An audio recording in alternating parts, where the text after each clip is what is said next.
Assalamualaikum warahmatullahi wabarakatuh. Perkenalkan, nama saya Inaya Wulandari dengan NIM 42132100018. Baik, saya akan menjelaskan materi kimia analitik kuantitatif dengan materi kurva titrasi asam basa dan dosen pengampu Dr. Sri Adelila Sari, SPD MSI. Nah, pada kesempatan kali ini saya akan menjelaskan titrasi antara asam kuat dengan basa lemah. Asam kuat yang saya gunakan itu adalah asam klorida atau HCl, sedangkan basa lemah yang saya gunakan itu adalah NH4OH.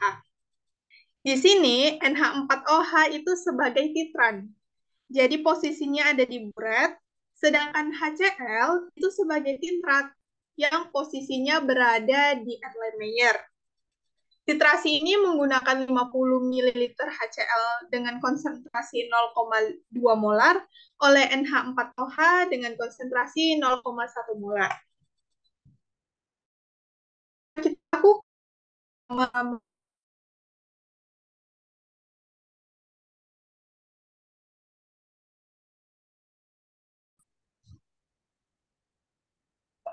Nah, yang pertama kita itu melakukan perhitungan titik ekivalen.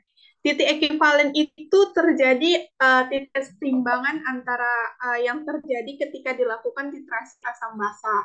Itu setelah dilakukan penambahan indikator.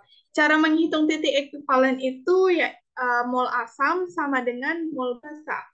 Mol asam itu rumusnya molaritas atau konsentrasi asam dikali volume asam dan dikali koefisiennya, kemudian mol basa sama dengan konsentrasi basa dikali volume basa dan koefisien basa.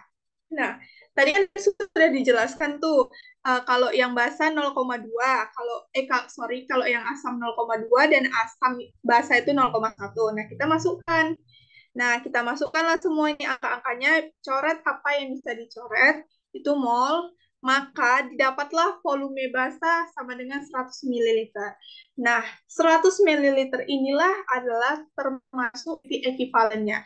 Jadi, ketika dilakukan titrasi, ketika si basa NH4OH ini udah 100 ml, nah disitulah titik ekivalennya.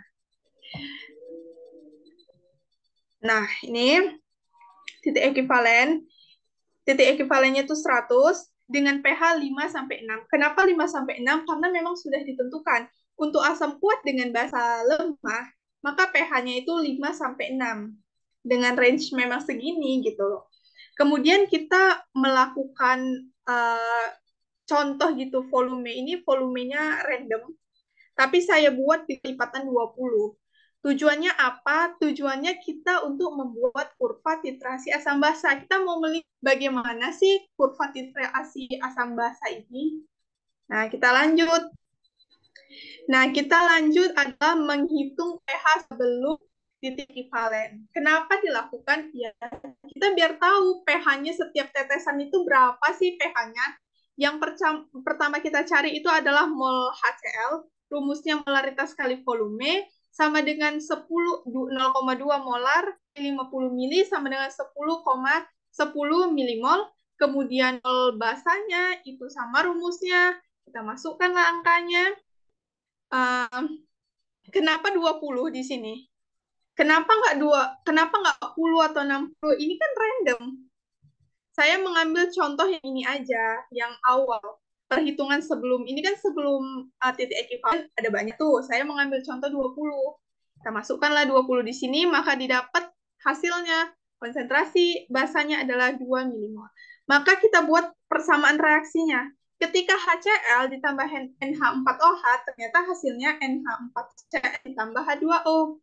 Kita buatlah mula-mula, kemudian mula-mula HCl 10 milimol, NH4OH 2 milimol. Ini karena awal dia otomatis tidak bereaksi, kita buat garis. Kemudian yang bereaksi berapa? Kenapa 2? Kenapa nggak 10? Ya tentu 2, karena di sini kan yang kita pasti yang bereaksi itu yang kecil, molaritas yang kecil. Nggak mungkin dalam suatu contoh ada besar sama kecil, direaksikan yang besar bereaksi, tentu tidak.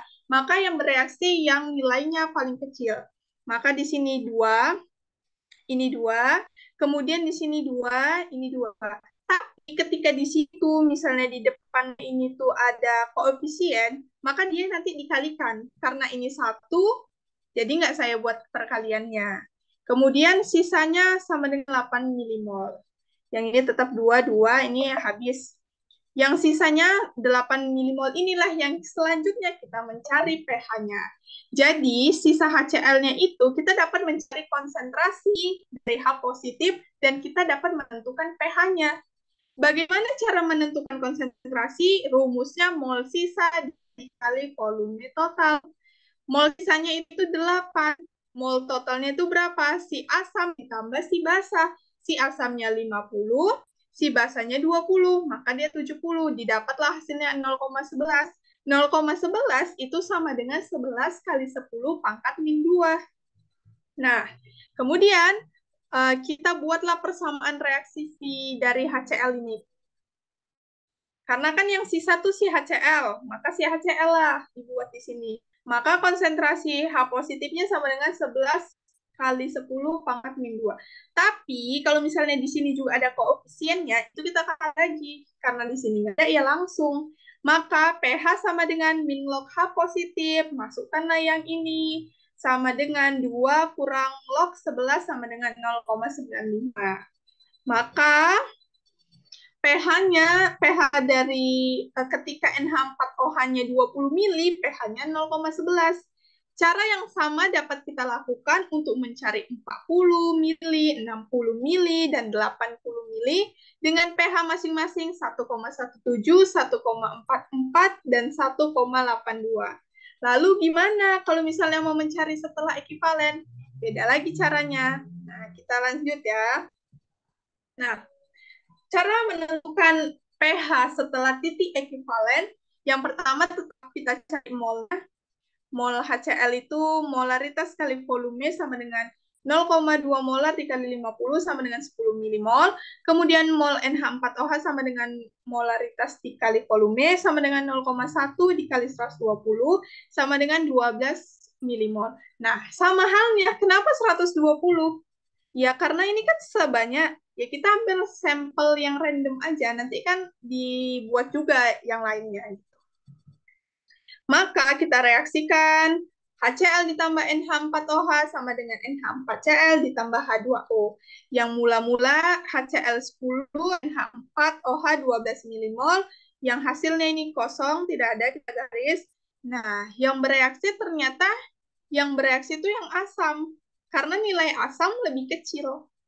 Itu, ini 10, 10, 10, 10. Sama juga ya, kalau misalnya di sini ada koefisien, ini kita kali.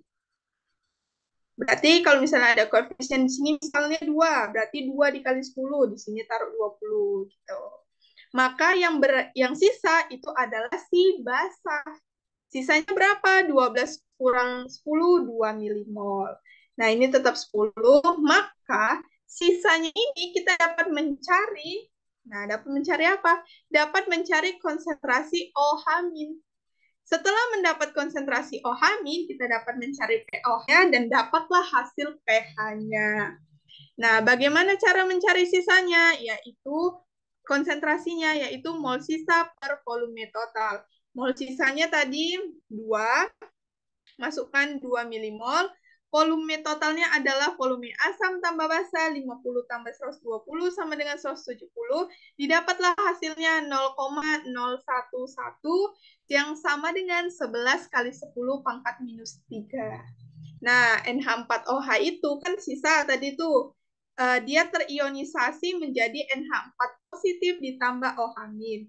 Maka karena ini koefisiennya 1, maka langsung aja dapat nilai ini, kita langsung dapatlah si OH-nya. Maka OH- sama dengan 11 kali 10 pangkat minus 3. Nah, setelah itu kita carilah pOH-nya. pOH sama dengan min log OH-.